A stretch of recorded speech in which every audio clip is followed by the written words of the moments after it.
사도신경으로 우리의 신앙을 고백하심으로 10월 9일 금요일 새벽 예배를 하나님께 드리도록 하겠습니다.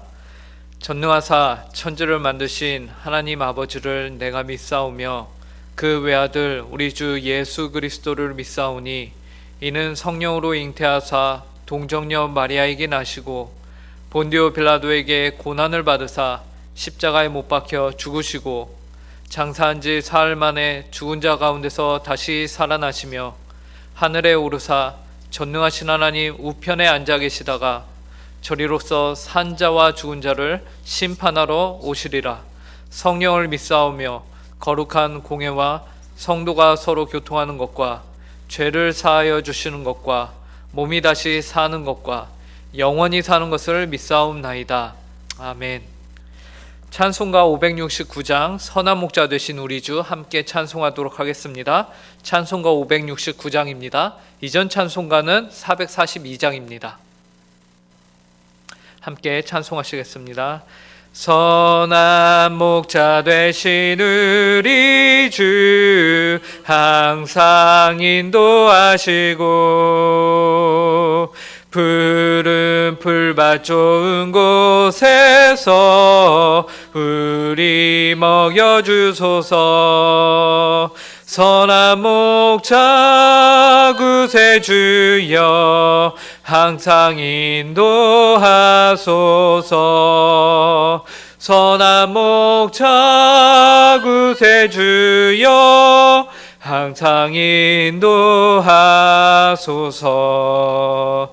양의 문이 되신 예수여 우리 영접하시고 길을 잃은 양의 무리를 항상 인도하소서. 선한 목자 구세주여 기도 들어주소서. 선한 목자 구세주여 기도 들어주소서. 흠이 많고 약한 우리를 용납하여 주시고 주의 넓고 크신 은혜로 자유 얻게 하셨네. 선한 목자 구세주여 지금 나아갑니다. 선한 목자 구세주여 지금 나아갑니다. 일찍 주의 뜻을 따라서 살아가게 하시고 주의 크신 사랑 베푸사 따라가게 하소서. 선한 목자 구세주여 항상 인도하소서. 선한 목자 구세주여 항상 인도하소서.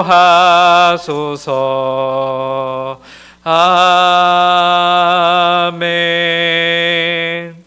함께 기도하도록 하겠습니다. 사랑과 은혜가 풍성하신 하나님 참으로 감사합니다. 오늘도 저희에게 새날을 허락하여 주시고 주님을 사랑하여서 주님이 저희의 주인이 되시기 때문에 이렇게 하루의 첫 시간을 주님 앞에 기도함으로 시작할 수 있도록 인도해 주시니 감사합니다. 하나님 아버지, 오늘 하루를 살면서 저희가 늘 하나님의 주되심을 기억하게 하여 주시옵소서. 하나님의 넓고 크신 사랑을 기억하게 하여 주시옵소서. 하나님이 저희의 아버지 되심을 저희가 기억하게 하여 주시옵소서. 그래서 오늘 하루를 사는 데 있어서 저희의 뜻과 저희의 생각과 저희의 힘으로 사는 것이 아닌 오직 하나님의 말씀과 하나님의 뜻으로 살아가는 저희 모든 성도들 되게 하여 주시옵소서. 하나님 아버지, 이 일을 위하여서 저희가 이 시간 말씀을 함께 읽고 하나님 아버지 말씀을 듣습니다. 하나님 아버지, 이 시간 말씀을 전하는 자를 긍휼히 여겨주시고 말씀을 듣는 이들로 하여금 하나님의 뜻이 온전히 하나님 아버지 저는 증거되며 선포될 수 있도록 주님께서 한량없는 없는 은혜로 함께하여 주시옵소서. 하나님 아버지 내주하시는 성령님의 은혜를, 그 능력을 저희가 이 시간 구하오니 하나님 성령 충만함으로 함께하여 주시옵소서. 감사하며 이 모든 말씀 예수님의 이름으로 기도드립니다. 오늘 저희가 함께 보실 말씀은 구약성경 시편 59편 1절부터 10절 말씀입니다. 구약성경 시편 59편 1절부터 10절 말씀입니다. 제가 가진 성경으로 구약 844페이지입니다. 시편 59편 1절부터 10절 말씀, 하나님의 말씀을 제가 봉독하도록 하겠습니다. 나의 하나님이여, 나의 원수에게서 나를 건지시고 일어나 치려는 자에게서 나를 높이 드소서. 악을 행하는 자에게서 나를 건지시고 피 흘리기를 즐기는 자에게서 나를 구원하소서. 그들이 나의 생명을 해하려고 엎드려 기다리고 강한 자들이 모여 나를 치려 하오니 여호와여, 이는 나의 잘못으로 말미암음이 아니요 나의 죄로 말미암음도 아니로소이다. 내가 허물이 없으나 그들이 달려와서 스스로 준비하오니 주여 나를 도우시기 위하여 깨어 살펴 주소서. 주님은 만군의 하나님 여호와 이스라엘의 하나님이시오니 일어나 모든 나라들을 벌하소서. 악을 행하는 모든 자들에게 은혜를 베풀지 마소서. 그들이 저물어 돌아와서 개처럼 울며 성으로 두루 다니고 그들의 입으로는 악을 토하며 그들의 입술에는 칼이 있어 이르기를 누가 들으리요 하나이다. 여호와여, 주께서 그들을 비웃으시며 모든 나라들을 조롱하시리이다. 하나님은 나의 요새이시니 그의 힘으로 말미암아 내가 주를 바라리이다. 나의 하나님이 그의 인자하심으로 나를 영접하시며 하나님이 나의 원수가 보응받는 것을 내가 보게 하시리이다. 아멘. 세상 사람들이 기본적으로 가지고 있는 생각이 있는데요, 그것은 모든 일에는 원인과 결과가 있다라는 것입니다. 사실 이것은 하나의 진리이죠. 원인과 결과에 대한 상관관계는 하나님이 만드신 이 세상을 기본적으로 지탱하고 있는 개념이기도 합니다. 그 한 가지 예로 지구의 자전을 통해서 아침에 해가 뜨고 그 해를 통해서 지구의 온기가 돌고 그 온기로 모든 만물이 다시금 날마다 솟게 되는 것은 아주 신비로운 현상은 만물이 서로 긴밀하게 연결되어 있기 때문에 가능한 것이며 서로가 원인과 결과가 되는 것이에요. 서로가 서로에게 원인과 결과가 되는 이러한 현상을 물론 우리 크리스찬들 믿는 사람들은요 당연히 하나님에 의해서 가능케 됨을 저희가 알고 있습니다. 이런 원인과 결과의 관계들이 우리의 삶 속에서 경험으로 쌓이고 쌓이다 보니까 인류는 한 가지 중요한 사실을 깨닫게 됩니다.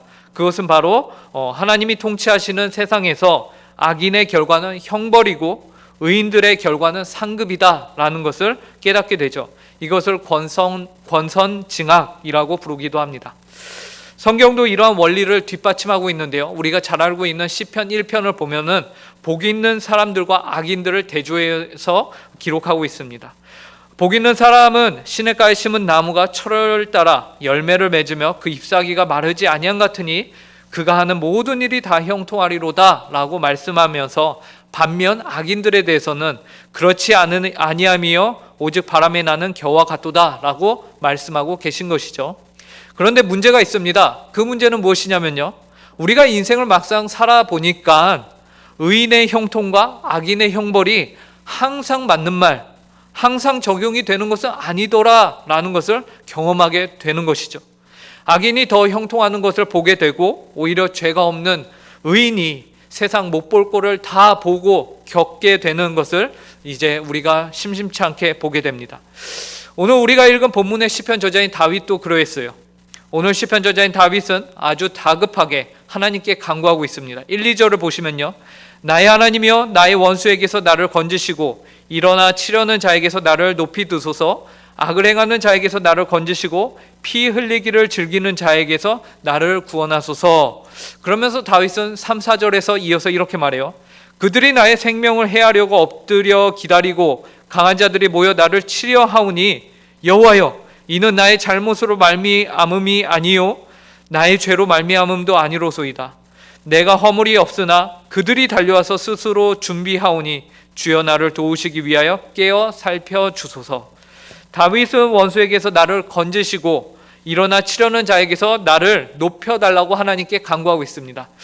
여기서 높여달라는 말은 악인들의 그 손이 닿지 않는 높이만큼, 그러니까 그들의 해함으로부터 나를 건져달라는, 나를 구원해 주십시오라는 다윗의 간구이기도 하죠. 왜냐하면 2절에 보니까 그들은 피 흘리기를 좋아하는, 즐기는 자들이고요, 3절에 보니까 이처럼 피 흘리기를 좋아하는 자들이 지금 다윗의 생명을 해하려고 엎드려서 기다리고 있다라고 말하고 있기 때문이에요. 또한 그들은 강한 자들이다 라고도 말하고 있습니다. 왜 이들이 다윗을 해하려고 하는 것일까요? 왜 이들은 다윗을 해하려고 기다리고 있을까요? 학자들은 오늘 이 시편 59편의 배경이 되는 본문을 사무엘상 19장에서 찾고 있습니다. 그 본문의 내용은 사울이 악귀가 들려서 다윗이 그 사울을 위해서 수금을 타고 있는데, 평소 같으면 악귀가 떠나갔는데 이날은 사울이 자신 옆에 있는 창을 집어서는 다윗을 벽에 꽂으려고 힘껏 던집니다. 다윗이 가까스로 그 창을 피하고서는 사울로부터 달아나죠. 그러자 사울 왕이 그의 신복들에게, 전령들에게 다음과 같은 명령을 내립니다. 사무엘상 19장 11절인데요, 제가 읽어드리겠습니다. 사울이 전령들을 다윗의 집에 보내어 그를 지키다가 아침에 그를 죽이게 하려 한지라.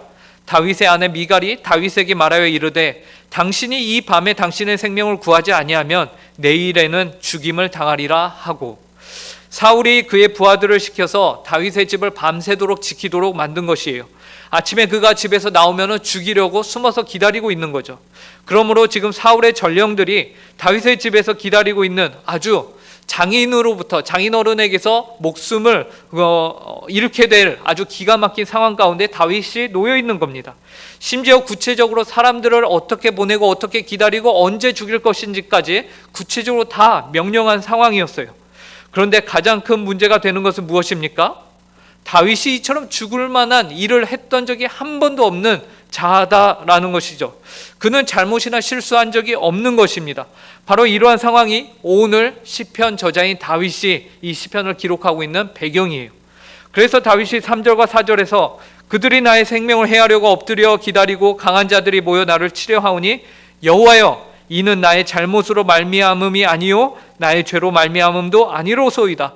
내가 허물이 없으나 그들이 달려와서 스스로 준비하오니 주여 나를 도우시기 위하여 끼어 살피소서라고 자신의 무죄함을 토로하면서 하나님께 구원을 간구하고 있습니다. 그런데 다윗의 이러한 간구는 5절에서 그 모습이 바뀌게 됩니다. 4절까지는 다윗이 자신의 구원을 위해서 간구하였는데 5절에 오면서 다윗의 기도가 저들을 벌해 주십시오라고 그 방향이 바뀌어요. 5절을 보시면요, 주님은 만군의 하나님 여호와 이스라엘의 하나님이시오니 일어나 모든 나라들을 벌하소서, 악을 행하는 모든 자들에게 은혜를 베풀지 마소서라고 하죠. 이러한 다윗의 호소가 우리 귀에는 좀 과한 거 아닌가 이렇게 들리지도 모르지만, 이 호소는 그의 기도를 더욱더 강력해 만듭니다. 강조케 만들어요. 우선 이 기도는 불신자들에게 하나님의 은혜를 거둬달라는 그런 일반적 간구가 아니라는 것을 우리가 기억해야 합니다. 이 간구는 의도적으로 악을 행하는 모든 자들에게 적용이 되는 말씀이에요. 즉 지금 다윗이 심판을 호소하고 있는 이 대상은 수동적이고 관심이 없는 불신자들이 아니라 도리어 의도적으로 하나님께 반역하고 하나님께 기름 부음 받은 자를 대적하는 그러한 자들임을 우리가 잊지 말아야 합니다. 그들은 지금 의도적으로 의지를 가지고서 하나님의 백성을 죽이려고 하는 것이에요. 그렇기 때문에 다윗은 그러한 자들, 그리고 그러한 나라들을 벌하여 달라고 하나님께 간구하고 있는 것입니다. 다윗은 자신을 죽이라고 사울이 보낸 이들의 모습, 하나님의 뜻을 의도적으로 대적하는 자들의 모습을 6절과 7절에서 아주 자세히 묘사하고 있습니다. 그들이 점으로 돌아와서 개처럼 울며 성으로 두루 다니고 그들의 입으로는 악을 토하며 그들의 입술에는 칼이 있어 이르기를 누가 들으리요 하나이다. 이 두 구절에서 나타나고 있는 이 악인들의 모습이요, 쉬지 않고 악을 행하려고 움직이는 모습으로 우리가 볼 수 있습니다. 왜냐하면요, 이 두 구절에 나오는 악인들의 모습을 표현하고 있는 동사가요 모두 미완료 시제로 작성이 되어 있어요. 미완료라는 것은 그러니까 완료가 되지 않고 계속해서 반복적으로 그 일을 시도하고 있다라는 것이죠. 계속해서 그들은 그들의 입으로 악을 토하며 성을 돌아다니는 갯떼들처럼 포악함을 나타내고 다윗을 위협하고 있습니다. 그리고 마지막 7절에서 그들의 교만함이 드러나는데요. 그들이 뭐라고 할까요? 그들의 입술에는 칼이 있어 누가 들으리요 하나이다. 그만큼 지금 그들이 내뱉는 말은 다 칼과 같이 위험한데, 그들의 교만한 말로 사람들을 위협하고 죽이고 있는데 그들의 그 끝은 하나님을 향하고 있습니다. 그들에게는 전지전능하신 하나님이 안중에도 없습니다. 하나님을 경외하는 것 안중에도 없습니다. 하나님의 임재하신 그런 거 생각도 안 합니다. 하나님이 들으면 뭐 어쩌겠냐? 우리는 하나님도 신경 쓰지 않는다라는 불신앙의 표현을 이들이 서슴없이 하고 있다라는 것이, 이러한 상황 속에서 다윗은 어떻게 반응하는지 아십니까? 8절과 10절이에요. 여호와여, 주께서 그들을 비웃으시며 모든 나라들을 조롱하시리이다. 하나님은 나의 요새이시니 그의 힘으로 말미암아 내가 주를 바라리이다. 나의 하나님이 그의 인자하심으로 나를 영접하시며 하나님이 나의 원수가 보응받는 것을 내가 보게 하시리이다. 하나님은 모든 악인들의 계획을 모든 악인들의 계획이 어리석은 것임을 이미 다 안다라고 다윗이 고백해요. 하나님은 악인들을 바라보시며 비웃으시고 모든 나라들을 조롱하신다라고 말하고 있습니다. 이 표현은 당연히 상징적인 표현이죠. 왜 그렇습니까? 하나님이 조롱하고 있다? 이것은 마치 하나님의 영이신 하나님을 인간의 모습으로 이렇게 표현하고 있는 것이에요. 그런데 이러한 표현을 통해서 성경은 우리에게 무엇을 말씀하고 계십니까? 성도들에게 심각해 보이는 위기가 올지라도 그 모든 것이 하나님께는 문제가 되지 않는다라는 것을 말해주고 있어요. 우리가 문제 속에 있을 때는 마치 그것이 전부인 것처럼 그 문제밖에 보이지 않죠. 그래서 사방이 막혀있고 길이 없는 것 같습니다. 조급해지고 다급해지며 빨리 문제가 해결할 수 있기를 바라는 마음에 우리가 감정도 조절하지 못하며 분노가 올라오고, 그로 인하여서 주변에 험한 말도 하기도 합니다. 그런데 그 시선을 하나님께로 돌리면 모든 것 위에 악인들의 계획이 어리석은 것임을 아시며 웃으시는 하나님을 보게 됩니다. 우리에게 문제인 것들이 하나님께는 전혀 문제가 되지 않습니다. 오히려 하나님은 우리의 모든 문제들을 통해서 우리를 더욱 단련시키고 성장시키시는 도구로 사용하신다라는 것이죠. 그리고 다윗은 9절에서 하나님이 우리의 요새시요 우리의 힘이십니다 라고 고백하고 있어요. 하나님은 나의 요새이시니 그의 힘으로 말미암아 내가 주를 바라리이다. 내가 억울한 상황, 이유 없이 나를 해하려는 자들이 문 밖에서 그를 기다리는 위급한 상황에서 다윗은 하나님이 자신의 요새이심을 고백합니다. 그리고 나의 힘이 아닌 하나님의 힘으로 말미암아 주님을 바라보겠습니다 라고 말하고 있죠. 위기의 상황에서 내 힘으로 하나님을 찾는 게 아니에요. 이 말씀에 보면은 나의 힘이 아닌 주님의 힘으로 말미암아 내가 주님을 찾겠습니다 라고 말해요. 우리는 문제를 직면하게 될 때에 내 힘으로 자꾸 이겨내려고 할 때가 많습니다. 하지만 우리는 두 손을 하늘로 향하고 항복해야 합니다. 그랬을 때 하나님이 우리의 든 두 손을 잡고서 그분이 계신 곳, 그 안전한 곳으로 우리를 위로 들어 올려 주실 것입니다. 이는 하나님을 전적으로 의지한다는 다윗의 고백입니다. 하나님 한 분만이 이 모든 환경에서 구원의 손을 내밀어 주실 수 있는 분이시라는 다윗의 고백인 것이죠. 그리고 마지막 10절에서 다윗은 결국에 하나님께서 의인들에게는 승리를 주실 것입니다 라고 고백해요. 나의 하나님이 그의 인자하심으로 나를 영접하시며 하나님이 나의 원수가 보응받는 것을 내가 보게 하시리이다. 시편 기자가 가진 확신의 근거는 무엇일까요? 하나님의 사랑입니다.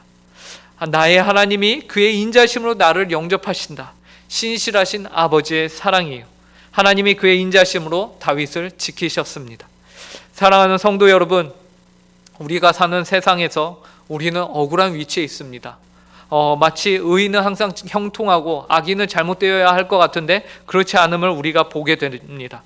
특별히 코로나 바이러스로 인해서 이러한 상황 속에서 우리 교회는 참 잘해왔는데도 불구하고 언론과 주변으로부터 따가운 시선을 교회들이 받게 되었죠. 그러나 이는 어쩌면 세상 속에서 성도의 당연한 위치입니다. 교회는 늘 핍박의 걸음을 걸어왔어요. 오늘 본문의 다윗도 마찬가지였고 수많은 믿음의 선진들도 그러했습니다. 왜 하나님은 그의 백성들이 이처럼 억울하고 위험한 세상 속에 그의 백성들을 두신 걸까요? 위기를 기회로 삼으시기 바랍니다. 어떤 기회입니까? 하나님을 향한 여러분의 믿음을 고백할 수 있는 기회로 삼으시기 바랍니다. 우리가 이 세상에 존재함으로 하나님을 향한 믿음을 드러내며 다윗의 고백적인 삶을 여러분들의 현실로 살아내는 모든 성도들이 될 수 있기를 간절히 바랍니다. 함께 기도하겠습니다. 하나님 감사합니다. 오늘 시편 59편을 통해서 성도가 이 세상 속에서 억울하고 불합리한 환경을 살아가는데 하나님이 우리의 힘이 되시며 요새가 되심을 알려주시니 감사합니다. 각 성도가 처한 환경과 여건은 다르지만 그 안에서 하나님을 향한 믿음의 고백은 늘 동일할 수 있도록 저희를 붙들어 주시옵소서. 그리하여 주님의 몸된 교회가 그리고 그 교회를 이루는 성도들이 어디에 있든지 언제든지 늘 하나님의 이름을 영화롭게 하는 일에 쓰임을 받을 수 있도록 힘을 주시옵소서. 주님의 임재하심과 사랑을 의지함으로 오늘도 저희가 하나님께 기도하며 하루를 살아갑니다. 긍휼히 여겨 주시옵소서. 예수 그리스도의 이름으로 기도합니다. 아멘. 하늘에 계신 우리 아버지여, 이름이 거룩히 여김을 받으시오며 나라에 임하옵시며 뜻이 하늘에서 이룬 것 같이 땅에서도 이루어지이다. 오늘날 우리에게 일용할 양식을 주옵시고 우리가 우리에게 죄 지은 자를 사하여 준 것 같이 우리 죄를 사하여 주옵시고 우리를 시험에 들게 하지 마옵시고 다만 악에서 구하옵소서. 대개 나라와 권세와 영광이 아버지께 영원히 있사옵나이다. 아멘.